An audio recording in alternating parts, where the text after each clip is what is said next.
Yeah. Shady. Aftermath. I guess you didn't know I've been back for more. Everybody's on the floor.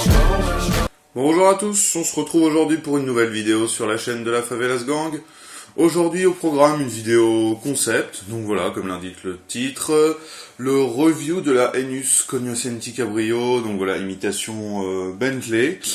C'est une voiture classée dans la catégorie coupé, une voiture d'aspect très attirante. Donc voilà, je vais la tester avec vous en live commentary. Donc on va d'abord s'attaquer au style, donc voilà, ses formes, tout ça, bon ça varie selon le goût de chacun, mais moi je vais vous donner mon avis. Après on va s'atteler à ses performances, que ce soit en course contre des véhicules de sa catégorie ou des véhicules hors catégorie, c'est-à-dire super sportives, SUV, tout ça, bref, des véhicules qui sont pas forcément de la même puissance qu'elle. Et après, on finira par le topic, alors j'achète ou pas, est-ce que ça peut être un bon achat, un achat intéressant, qu'est-ce que ça vaut en online réellement lors de différentes activités. Donc voilà, j'espère que ce petit concept va vous plaire, on va essayer de faire ça dans la bonne humeur, dans la détente. Voilà, un grand merci pour l'activité autour de la chaîne, 40 abonnés à l'heure où je parle, c'est vraiment très sympathique, ça nous fait grandement plaisir. On est vraiment enjoué de cette activité.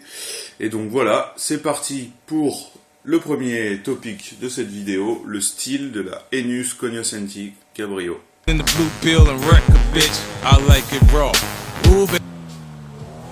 Bon, donc voilà, son style, on la voit d'abord en chromé, donc c'est une voiture qui est assez imposante, des formes assez rondes.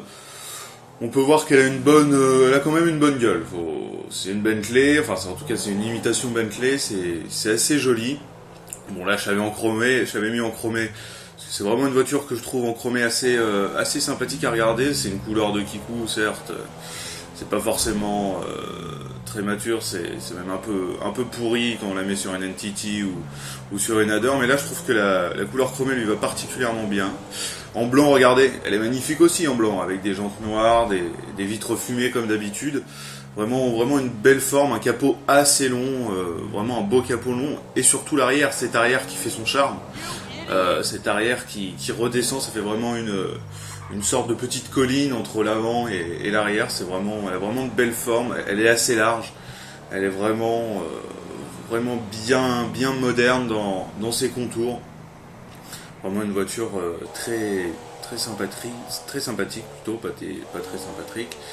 Vraiment jolie, y a rien à dire là-dessus. En tout cas pour moi je la trouve vraiment géniale. Que ce soit au niveau des couleurs qu'on peut lui mettre. Et là regardez en orange, un petit peu aux couleurs des Pays-Bas. Bon c'est dommage qu'ils n'aient pas gagné la Coupe du Monde, mais sinon ça aurait été au goût du jour.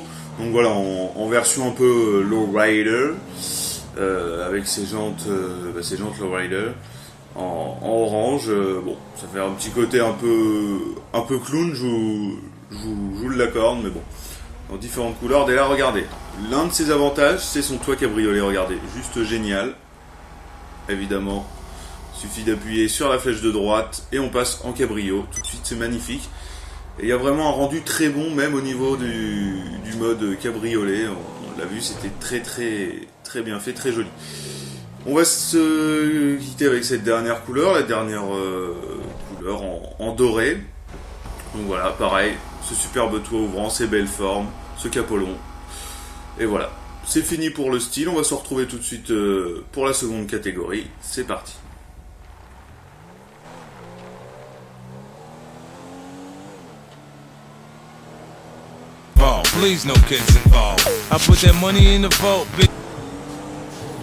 Donc ses performances, qu'est-ce qu'elle vaut en course, cette petite voiture? Eh ben, elle se débrouille pas trop mal dans ces catégories, ça va, il y a plus rapide mais il y a moins rapide. Bon, c'est pas un cheval de course non plus énorme, c'est-à-dire que la Félone ou l'exemplar sont très à même de la dépasser, mais bon, elle est un peu lente, c'est vrai que ça fait un peu char d'assaut, mais une fois qu'elle est lancée, c'est une voiture qui est assez lente au démarrage.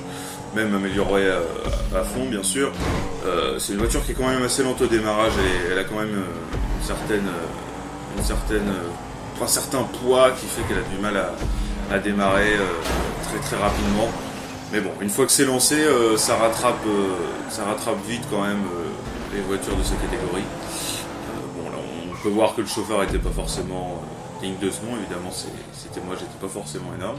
Dans les virages, je sais pas, ça se tient bien plutôt dans les virages. Et ça part pas trop en couille par rapport à la Felon ou à la F620, ça se casse pas en morceaux. Voilà, encore un petit virage bien négocié, on entend un bruit de moteur qui est vraiment excellent, qui est vraiment un très joli bruit de moteur, c'est un petit turbo, c'est vraiment très très joli. Donc là voilà, je finis la course 3ème, bon, c'est pas énorme, mais c'est quand même pas trop mal. Il y avait des grosses concurrentes, la F6, la Exemplar, la Felon, c'est vraiment du costaud. Pour donner un ordre d'idée dans sa catégorie, je mettrais quand même la Felon et l'Exemplar et peut-être même la F6 F620 custom au-dessus au niveau de la puissance. La puissance, après c'est vrai qu'au niveau de l'Oracle qui est devant nous dans la course, là c'est quand même plus long. Après la Sentinelle aussi, je pense qu'elle peut la dépasser, mais bon, elle rivalise quand même. Une fois lancée, c'est quand même une très bonne voiture de course. Et on peut le voir dans les virages à côté des villas. Ça se tient plutôt bien dans les virages, elle est vraiment très très bien dans les virages, il n'y a rien à dire. Même quand tu vas à fond, son poids, son lourd châssis fait que c'est une voiture très maniable. Donc voilà, on termine encore la course en 3ème position. Bon. Donc voilà, c'est vrai que la 3ème place, c'est un peu la place significative quand même. Donc là on se retrouve dans une course improvisée avec différents véhicules. Donc l'Enus, voilà, là-bas la Massacro, les Leggy, hop. Un peu long au démarrage, mais regardez, elle se fait distancer par les sportives, ça c'est clair et net, il n'y a rien à dire. Et la Guntley qui va la dépasser, pardon. Et oui, la déplacer, alors que la Guntley est quand même une grosse cylindrée, mais elle lui a quand même mis une bonne balle. Et le Enus Bentley, donc tous ces véhicules étaient custom à fond, il a quand même rattrapé. Seconde course improvisée, face à d'autres gros véhicules, notamment la Blade à droite, la Blade qui lui met une balle, la Massacro pareil, et le Dubstar, regardez, assez fascinant, le Dubstar qui tient la Cognoscenti en vitesse de pointe, donc c'est assez incroyable. Donc voilà, au niveau vitesse que ça peut donner, on va se retrouver pour la 3ème catégorie, à tout de suite.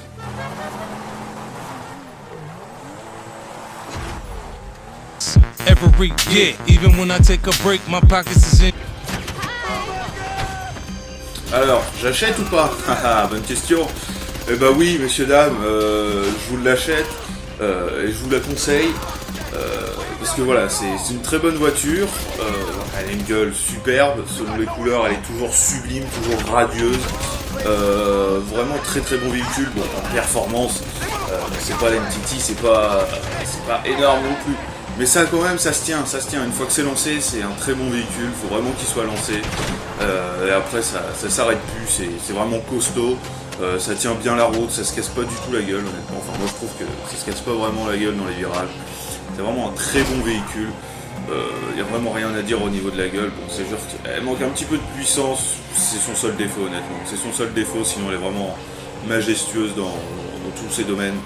Voilà, en plus, le petit détail qui tue, c'est comme vous pouvez le voir sur toutes ces séquences, c'est que son toit est assez bas et que le pare-brise arrière est très très bas aussi. Donc au niveau des balles, je sais que ça peut servir dans différentes missions, différents modes online. C'est vraiment très agréable d'avoir un toit où voilà, le mec il peut tirer et ça fait comme sur la Hadar ou la NTT, les voitures assez basses, en fait ça fait rien et du coup tu prends pas trop de balles.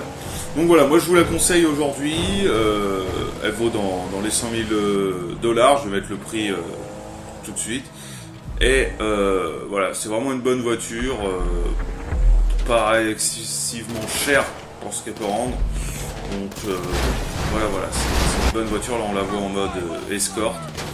Vraiment vraiment une voiture sympathique, moi je vous la conseille. En plus avec son toit, c'est vraiment un gros atout.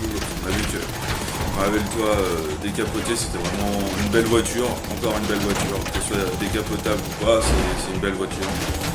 C'est performant. Donc, voilà, pour la regarder, je prends pas trop de balles. Là, ils sont passés à côté de moi, ils m'ont mis des balles, mais sinon, je n'en prenais pas parce que le pare-brise arrière est vraiment rabaissé. Et ça, c'est vraiment agréable. Donc, voilà, on va se quitter là-dessus. J'espère que ce petit review va vous plaire. Voilà, si ça vous plaît, n'hésitez pas à lâcher un commentaire, à vous abonner. Ça nous fait plaisir. Même mettre un petit pouce bleu, c'est pas mauvais non plus. Donc, voilà. À la prochaine pour une prochaine vidéo. On se retrouve très vite sur la chaîne de la Favelas Gang. Merci à tous, bon jeu et ciao ciao.